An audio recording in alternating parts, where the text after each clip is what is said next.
નમસ્કાર વિદ્યાર્થીની બહેનો. ભૂગોળ વિષયની અંદર આપણે પ્રકરણ નંબર 1 માનવ ભૂગોળ પરિચયમાં છેલ્લા લેક્ચરની અંદર માનવ ભૂગોળનો અર્થ સમજાતા, એની કેટલીક વ્યાખ્યાઓ સમજાતા અને માનવ ભૂગોળ નામનો વિષય જે છે એ કઈ રીતે એક સ્વતંત્ર વિષય તરીકે સ્વીકૃતિ પામ્યો એના વિશે આપણે વાત કરી હતી. આજના આ લેક્ચરની અંદર આપણે માનવ ભૂગોળ જે વિષય જે છે એનું અભ્યાસ ક્ષેત્ર શું છે એના વિશે થોડીક વાત કરશું. તો જોઈએ, પ્રશ્ન છે માનવ ભૂગોળનો અર્થ સમજાવી તેના અભ્યાસ ક્ષેત્રોની ચર્ચા કરો. માનવ ભૂગોળનો અર્થ જે છે એ આપણે આગળ ભણી ગયા છીએ, એટલે પ્રશ્ન જો તમને પૂછાય તો માનવ ભૂગોળના અર્થમાં તમે માનવ ભૂગોળની કોઈ પણ વ્યાખ્યા લખી શકો. આપણે 3 વ્યાખ્યા ઉપર વધારે ફોકસ કરવાનું હતું. જીન બ્રુન્સે આપેલી વ્યાખ્યા, એલ્સવર્થ હન્ટિંગ્ટને આપેલી વ્યાખ્યા અને કુમારી એલન સેમ્પલે આપેલી વ્યાખ્યા. એ વ્યાખ્યા લખી માનવ ભૂગોળનો અર્થ સમજાવી પછી તમારે માનવ ભૂગોળનું અભ્યાસ ક્ષેત્ર જે છે એ સમજાવવાનું છે. માનવ ભૂગોળનું અભ્યાસ ક્ષેત્ર હોય છે શું? તો કે માનવ ભૂગોળ નામના વિષયની અંદર તમારે જે કાંઈ પણ ભણવાનું છે એની સંક્ષિપ્ત યાદી એટલે માનવ ભૂગોળનું અભ્યાસ ક્ષેત્ર. તો અહીંયા આપણે ધોરણ 12ની અંદર જે માનવ ભૂગોળ નામનો વિષય ભણશું એ વિષયની અંદર આપણે શું ભણવાના છીએ એની ચર્ચા કરવાની છે. પરીક્ષામાં આવા પ્રશ્ન તમને 5 માર્કના પણ પૂછાય છે. ઓકે, જોઈએ માનવ ભૂગોળનું અભ્યાસ ક્ષેત્ર. માનવ ભૂગોળના અભ્યાસ ક્ષેત્રની વાત કરીએ એ પહેલાં ફરી પાછું એકવાર તમને રિમાઇન્ડ અપાવી દઉં કે માનવ ભૂગોળમાં કેન્દ્ર સ્થાને કોણ હોય છે? માનવી. માનવી જે પ્રકૃતિ સાથે, પ્રકૃતિ એટલે પર્યાવરણ સાથે જે કાંઈ પણ વ્યવહારો કરે છે એ વ્યવહારોનો અભ્યાસ આપણે માનવ ભૂગોળની અંદર કરીએ છીએ. એટલે કે માનવી અને પ્રકૃતિ વચ્ચેના સંબંધો જે છે એ આપણે માનવ ભૂગોળમાં ભણવાના છે. તો સ્વાભાવિક છે કે વાત આવશે માનવીની. તો માનવ ભૂગોળના અભ્યાસ ક્ષેત્રમાં સૌથી પહેલાં આપણે વાત કરશું માનવીની ઉત્પત્તિ. કે ભાઈ માનવી જ્યારે પૃથ્વી સપાટી ઉપર આવ્યો ત્યારે આદિમાનવ અવસ્થામાં હતો. સંગઠિત નિવાસ ન કરતો પણ સામૂહિક રીતે શિકાર કરતો. ધીમે ધીમે અગ્નિની શોધ થઈ, ચક્રની શોધ થઈ, ખેતી અને ત્યાર પછી સંગઠિત નિવાસ કરતો થયો. એ આદિકાળના માનવીથી લઈ અને અત્યારનો આધુનિક માનવી એ વચ્ચેની સફર એટલે કે માનવીની ઉત્પત્તિ એના વિશે વાત આપણે કરવાની છે. પછી માનવીની પ્રજાતિઓ, પૃથ્વીના જુદા જુદા વિસ્તારોની અંદર વસતા જુદા જુદા વ્યક્તિઓ, માણસો, એનું શારીરિક બંધારણ અલગ છે, શારીરિક લાક્ષણિકતાઓ અલગ છે. એ બંધારણ અને લાક્ષણિકતાઓના આધારે માનવીઓનું વર્ગીકરણ કરવામાં આવ્યું છે, જેને આપણે પ્રજાતિ કહીએ છીએ. તો એ માનવ પ્રજાતિ વિશે. પછી પૃથ્વી પર જુદા જુદા વિસ્તારોમાં જુદા જુદા લક્ષણો ધરાવતી માનવ પ્રજાતિઓ જ્યાં જ્યાં સ્થાયી થઈ છે એને માનવ પ્રજાતિઓનું સ્થાયીકરણ કહેવાય છે. એના વિશે ભણશું. માનવ વસ્તીનું વિતરણ. અમુક વિસ્તારો એવા છે કે જ્યાં જરૂરિયાત કરતાં વધારે લોકો નિવાસ કરે છે, ને અમુક વિસ્તારો એવા છે કે જે નિર્જન છે, માનવી જોવા પણ ન મળે. વસ્તી ગીચતા બહુ મહત્ત્વનો ટૉપિક છે. વસ્તી ગીચતા આપણે યાદ રાખવા જેવો પણ છે. થોડીક વાત આના વિશે કરું તો પહેલાં વાત કરીએ ભારતની. ભારતમાં સૌથી વધારે વસ્તી ગીચતા કયા રાજ્યમાં જોવા મળે છે?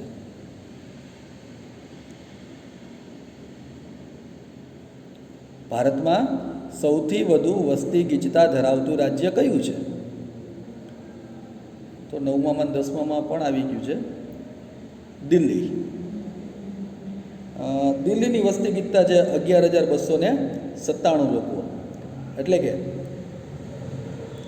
1 ચોરસ કિલોમીટર વિસ્તારમાં 11,297 લોકો નિવાસ કરે છે. જ્યારે એ જ ભારતની અંદર અરુણાચલ પ્રદેશ કરીને એક રાજ્ય છે કે જ્યાંની વસ્તી ગીચતા માત્ર ને માત્ર 17 છે. એટલે કે ત્યાં 1 ચોરસ કિલોમીટર વિસ્તારમાં માત્ર 17 લોકો જ નિવાસ કરે છે. એશિયા ખંડ જે છે એ સૌથી વધુ વસ્તી ગીચતા ધરાવતો ખંડ છે, જ્યારે ઓસ્ટ્રેલિયા ખંડ જે છે એ સૌથી ઓછી વસ્તી ગીચતા ધરાવતો ખંડ છે. તો આવી વાત આપણે વસ્તી ગીચતાની કરવાની છે. વસ્તી વૃદ્ધિ લગભગ તમે સમજણા થયા 5મા, 6મા, 7મા, 8મા, 9મા, 10મા, 11મા બધે વસ્તી વૃદ્ધિની વાત જુદા જુદા વિષયમાં તમે જુદી જુદી રીતે ભણ્યા છો. ભૂગોળમાં પણ ભણવાની છે.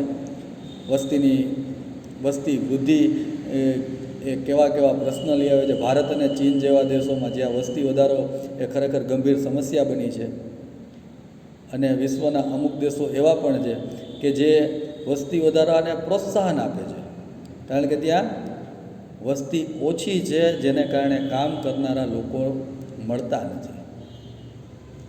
એ તો પછી ચર્ચા કરશું આપણે. પણ વસ્તી વૃદ્ધિ, ત્યાર પછી વસ્તીની વિશેષતાઓ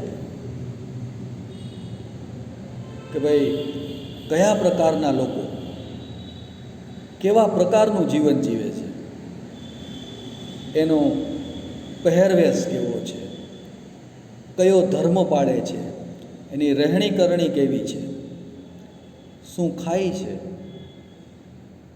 કઈ રીતે જીવન જીવે છે, એ બધી જ વાત આપણે વસ્તીની વિશેષતામાં કરશું. અને ત્યાર પછી વાત કરશું માનવ વસ્તીનું સ્થળાંતર. આ સ્થળાંતરની વાત આવે ને એટલે પહેલાં સ્થળાંતર કંઈક અલગ રીતે થતું, પણ અત્યારે ગ્રામ્ય સંસ્કૃતિ, ગ્રામ્ય સમાજમાંથી લોકો જે છે સ્થળાંતર થઈ અને શહેર તરફ જઈ રહ્યા છે.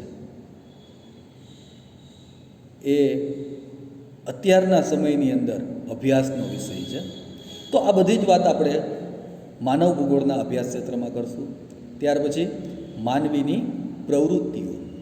ભાઈ માણસ તરીકે જ્યારે અવતરણ મેળવ્યું છે ત્યારે માણસને ભગવાને કેટલીક ડ્યુટી આપેલી છે કે એ પ્રવૃત્તિ એને માણસ તરીકે કરવાની હોય છે. એમાં જોજો, યાદ રાખજો, આ આર્થિક પ્રવૃત્તિ નથી, આ ખાલી માનવીની પ્રવૃત્તિ છે કે ભાઈ માનવી પોતાના કુટુંબનું ગુજરાન ચલાવવા માટે નહીં, પરંતુ જીવન જીવવા માટે માનવી તરીકે જ્યારે માનવી અવતરણ પામ્યો છે ત્યારે માનવીએ કઈ કઈ પ્રવૃત્તિઓ કરવાની હોય છે. કાં પ્રાથમિક પ્રવૃત્તિ હોય છે, શિકાર ને પશુપાલન ને કૃષિ ને એ બધું. દ્વિતીયક પ્રવૃત્તિ હોય છે ઉદ્યોગ. તૃતીયક પ્રવૃત્તિ હોય છે સેવાકીય પ્રવૃત્તિ. વિશિષ્ટ પ્રકારની સેવાઓ એટલે કે ચતુર્થક પ્રવૃત્તિ. અને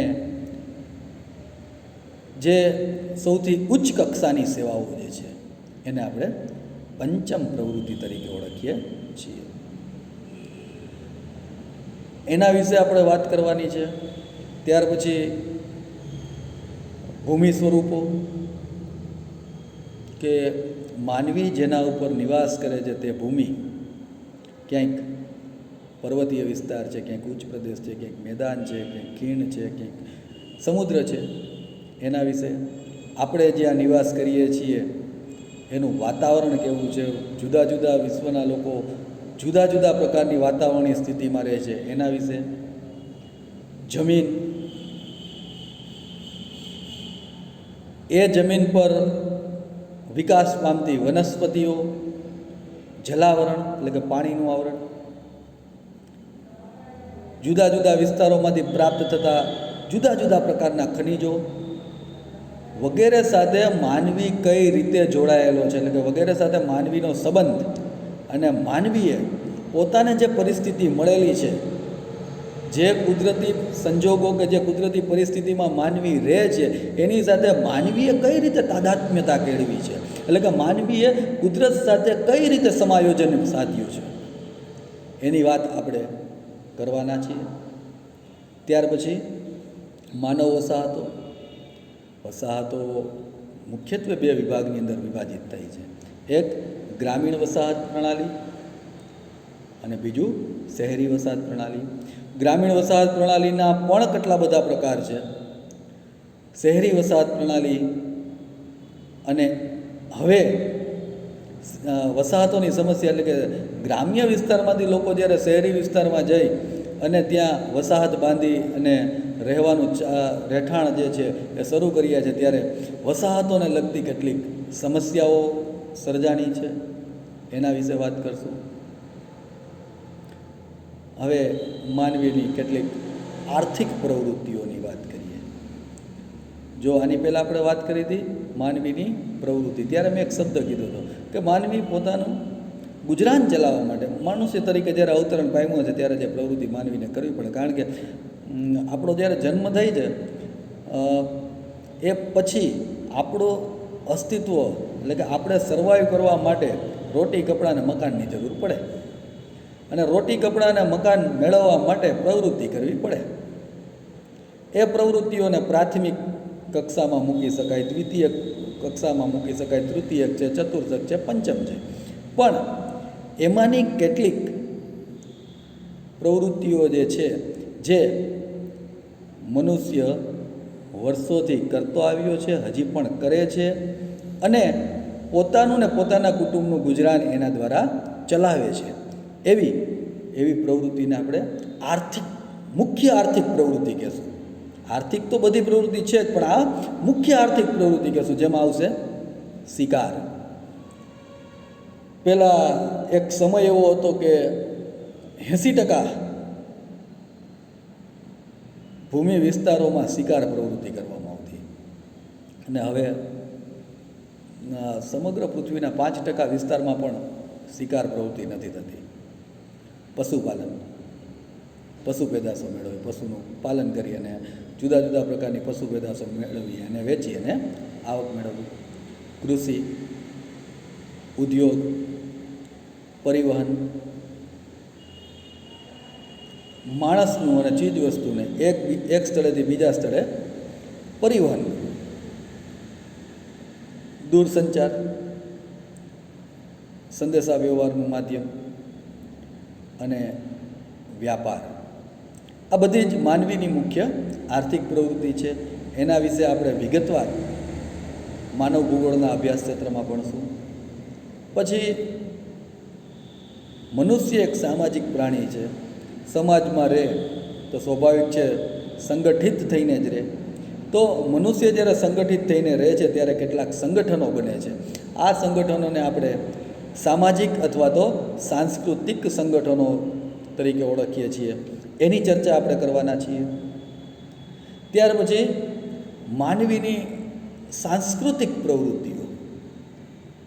મનુષ્ય જ્યારે સંગઠિત થઈને નિવાસ કરે છે ત્યારે કેટલીક સાથે મળી અને પોતાનું જે અસ્તિત્વ જે છે એને સર્વાઈવ કરવા માટે જે પ્રવૃત્તિ કરે છે એ છે સાંસ્કૃતિક પ્રવૃત્તિ. આ સાંસ્કૃતિક પ્રવૃત્તિઓ મુખ્યત્વે ભાષાને લગતી, સાહિત્યને લગતી, શિલ્પ, સંગીત, ધર્મ, લોક સાહિત્ય, પરંપરાઓ વગેરેને લગતી હોય છે. મનુષ્ય આ સાંસ્કૃતિક પ્રવૃત્તિ કરી અને એક તો પોતાનું અસ્તિત્વ જે છે એને જાળવવા પ્રયત્ન કરે છે અને સાથે સાથે આ પ્રવૃત્તિઓ દ્વારા એ મનોરંજન પણ મેળવે છે. તો એના વિશે આપણે વાત કરશું. અને છેલ્લે વાત કરશું સંસાધનો. કે ભાઈ મનુષ્ય અત્યારે તો એને મળેલા કુદરતી સંસાધનોને વાપરે છે અને પોતાનું જીવન છે એ ઉન્નત બનાવે છે. પણ ભવિષ્યમાં શું? કારણ કે સંસાધનો વર્ષોથી નહીં, સદીઓથી મનુષ્ય એક ધારો સંસાધનોનો અવિરત ઉપયોગ કરતો રહ્યો છે. હવે સંસાધનોની પણ હદ છે, સંસાધનો પણ ખૂટવા માંડ્યા છે. હવે સંસાધનોમાં દેશી ભાષામાં કહીએ તો તળિયું આવી ગયું છે, નથી. તો આવા સંજોગોમાં માનવી કઈ રીતે સંસાધનનો પોતે પણ ઉપયોગ કરે અને ભવિષ્યમાં આપણા પછીની પેઢી જે છે એ લોકોને પણ એ સંસાધનનો લાભ થાય, એ લોકો પણ એ સંસાધન વાપરી શકે, એવા પ્રયત્નો કરવા જોઈએ. એટલે ભવિષ્યના સંદર્ભમાં કયા કયા સંસાધનો એ છે કે જે આપને ઉપયોગી થઈ શકે એમ છે, અને કયા કયા સંસાધનો જે છે એ આપણે બેફામ વાપરશું તો આપણા પછીની પેઢી પાસે નહીં રહે, એવા સંસાધનોની મૂલવણી કરવી. સમજો બરાબર ધ્યાનથી. કયા સંસાધનો ભવિષ્યમાં આપણા પછીની પેઢીને મળશે અને કયા સંસાધનો એવા છે કે જે આપણે જ બચાવવા પડશે આપણા પછીની પેઢી માટે, એની મૂલવણી કરવી. અને જે સંસાધનો જે છે એ ઓછા છે, મર્યાદિત છે, એને આપણા પછીની પેઢીને હેન્ડઓવર કરવા માટે, સોંપવા માટે, સુપરત કરવા માટે આપણે કોઈ નક્કર યોજના કરવી પડશે. તો એને કહેશું સંરક્ષણની યોજના. કેના? તો કે સંસાધનોના સંરક્ષણની યોજના. ત્યાર પછી પરીક્ષાની અંદર 2 માર્કમાં એવો પ્રશ્ન પૂછાય છે કે માનવ ભૂગોળના મુખ્ય કાર્યો ક્યાં? 3 છે. 1, માનવ નિર્મિત ઘટનાઓનું સ્થિતિ સંબંધી વિશ્લેષણ. બીજું છે પારિસ્થિતિક વિશ્લેષણ. અને ત્રીજું છે પ્રાદેશિક સમન્વય. તો પહેલાં વાત કરીએ માનવ નિર્મિત ઘટનાઓનું સ્થિતિ સંબંધી વિશ્લેષણ. માનવ નિર્મિત ઘટનાઓ એટલે કે માનવ વસ્તી, એ વસ્તીની અંદર રહેલી વિશિષ્ટતાઓ, જેમ કે કોઈ સારું ગાઈ શકતા હોય, કોઈ સારું લખી શકતા હોય, સારું નૃત્ય કરી શકતા હોય, એવી માનવ વસ્તીની જુદી જુદી વિશિષ્ટતાઓ, કલા, કૌશલ્ય અને તેમના વિસ્તરણ સાથે સંકળાયેલ ઘટનાઓ જે છે એનું વિશ્લેષણ કરવું, એને કહેવાય માનવ નિર્મિત ઘટનાઓનું સ્થિતિ સંબંધી વિશ્લેષણ. બીજું છે પારિસ્થિતિક વિશ્લેષણ, કે કોઈ ચોક્કસ, કોઈ નિશ્ચિત એક ભૌગોલિક વિસ્તાર જે છે એ પસંદ કરવાનો, એ વિસ્તારની અંદર રહેતા માનવી જે છે એ માનવી પર્યાવરણ સાથે કઈ રીતે તાદાત્મ્યતા કેળવે છે, આત્મીયતા કેળવે છે, પર્યાવરણ સાથે કઈ રીતના વ્યવહારો કરે છે, એનો અભ્યાસ કરવો, એને પારિસ્થિતિક વિશ્લેષણ કહેવાય. અને ત્રીજું છે પ્રાદેશિક સમન્વય. પ્રાદેશિક સમન્વયની અંદર 2 અભિગમોને જોડવામાં આવે છે. એક સ્થાનિક અભિગમ, કે કોઈ નિશ્ચિત જગ્યા, કોઈ નિશ્ચિત સ્થાન, ત્યાં રહેતા લોકો, એ લોકો પર્યાવરણ સાથે કઈ રીતે તાદાત્મ્યતા કેળવે છે તે. અને બીજું છે પારિસ્થિતિક અભિગમ, કે ભાઈ જુદી જુદી પરિસ્થિતિમાં માનવી છે પર્યાવરણ સાથે કઈ રીતે તાદાત્મ્યતા કેળવે છે તે. સમજો બરાબર. પહેલું સ્થાનિક, કે કોઈ નિશ્ચિત સ્થાનના લોકો છે એ પર્યાવરણ સાથે કઈ રીતે અનુકૂલન સાધે છે. અને બીજું પારિસ્થિતિક અભિગમ, કે ભાઈ ચોમાસું છે તો ચોમાસામાં કોઈ નિશ્ચિત પ્રદેશના લોકો જે છે એ કઈ રીતનું પર્યાવરણ સાથે સુમેળ સાધે છે. શિયાળો જે છે, શિયાળાની અંદર કોઈ એક ચોક્કસ વિસ્તારના લોકો જે છે એ કઈ રીતે પર્યાવરણના પરિબળો છે એની સામે ઝઝૂમે છે. આને કહેવાય પારિસ્થિતિક અભિગમ. તો એક કોઈ વિસ્તારનો અભિગમ જેને આપણે સ્થાનિક અને બીજો પરિસ્થિતિજન્ય અભિગમ જેને આપણે પારિસ્થિતિક અભિગમ કહીએ છીએ. એ બંનેને જોડી દેવામાં આવે છે અને એ બંનેને જોડી અને જે તે વિસ્તારની આંતરિક રચના અને એને અસર કરતા બાહ્ય પરિબળો જે છે એના વિશે વાત આપણે પ્રાદેશિક સમન્વયની અંદર કરવાની છે.